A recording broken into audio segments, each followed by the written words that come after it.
They might give you like 3 or 4 of these numbers and say put them in order. Like negative 3.2 pi square root of 13 and 10. And they might ask you to put them in order from biggest to littlest, littlest to biggest. Let's go least to greatest to start off with. Okay, before you start, what should you probably do? What number is pi? 3.4. Okay. I would write that out below it so you know what number it is. What's the square root of 13? Now that you have a calculator, that's handy. Type it in. Let's see. 30.605. 3.60 is enough. And I don't need to convert any of the other ones. Oh, crud. I put them in order from least to greatest already. Dang it. So, which one would be the least? Negative 10 is not the least. Negative 3.2. This one, negative 3.2 would be the smallest. What's next smallest? 3.14. Pi. What's next? Square root of 13. Yeah, I didn't do very good on this one. And what's the biggest? 10. So they could give you a simple problem like that. The calculator is going to be a great help in determining what the numbers are. Does that make sense? And they probably won't be as nice and give you the answers in order. You might have to switch a couple. All right. Next, they may talk about stuff like this.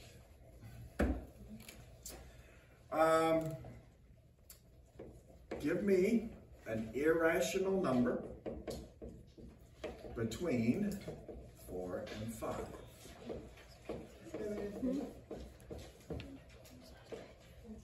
No, yeah, square root of 4.5. Square root of 4.5, type it in. Tell me what it equals.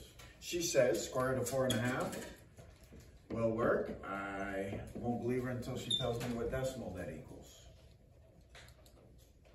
I'm going to say 2 point something. 2 point what? 2.12. Is 2.12 between 4 and 5? Yes. No. Oh, no. No. Sorry. That's $4, that's $5, and that's $2.12. That is not between these. Are you with me? What square root gives me 4, Ethan? 16. Square root of 16. What square root gives me 5? Lizzie? What? Lizzie? What?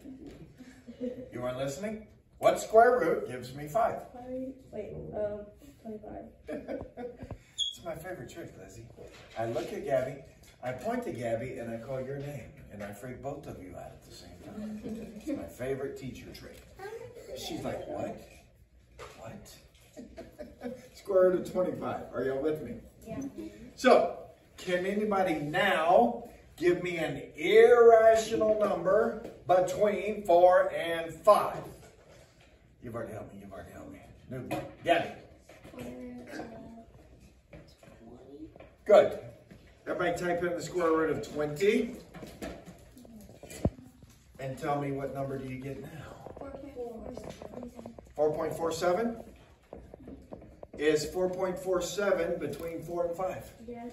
Now we have an irrational number between 4 and 5. Does that make sense? Mm-hmm. All right, and we could change it up.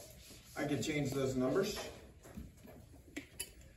to 7 and 9.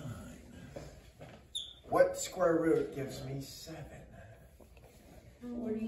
49. Square root of 49. What square root gives me 81. So now we can just pick any number between 49 and 81. Give me one, Alina. Any square root that is between these two numbers. Any number between these two. Pick one. 54? Is that what you said? Or did she say 64? 54. Because 64 would not work. Would y'all agree? Yes. Why would 64 not work? Because the square root of 64 is 8. Good. 64 would be a rational number because that would turn into 8. Are you with me? We're looking for an irrational, and she said 54, and that works just fine. Square root of 54 is 7. 7 point something, something, something. Are you with me? 4, 6, Okay. 9. And that is between 7 and 9. Any questions so far? All right, let's look at one more. What if I changed it to a rational number between 7 and 9? 8 would work. Or you could have put the square root of 64. Are you with me? Is there any other rational numbers between 7 and 9? Marcia? 7.9. Good. Are you with her? Because if we just make it a decimal that's between 7 and 9, that would also make it irrational. As long as the decimal doesn't go on forever. And she said 7.9, that will work as well. Give me another one. Luna. Another rational number between 7 and 9. We've already got square root of 64 and 7.9.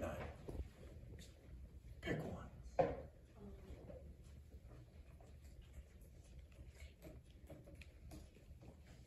Anything between these two that's rational. There's like endless possibilities you could pick. 6.5, is that what you said? It's a little too low. It's got to be bigger than 7, smaller than 9. That'll work. 8.5. Give me one more. Keandra, you haven't helped me yet. Square root of 63. Ooh, that's irrational. We want a rational. I changed it. I took off the IR. If I would have said irrational, I like square root of 63. That would work. Give me another rational one. 8.1 will work. Any questions? So today, they're going to be asking you questions about maybe putting them in order, maybe what's between these two numbers. They could either say rational or irrational. Either way, you've got a bunch of choices. Does that make sense? All right, I think we're good to go.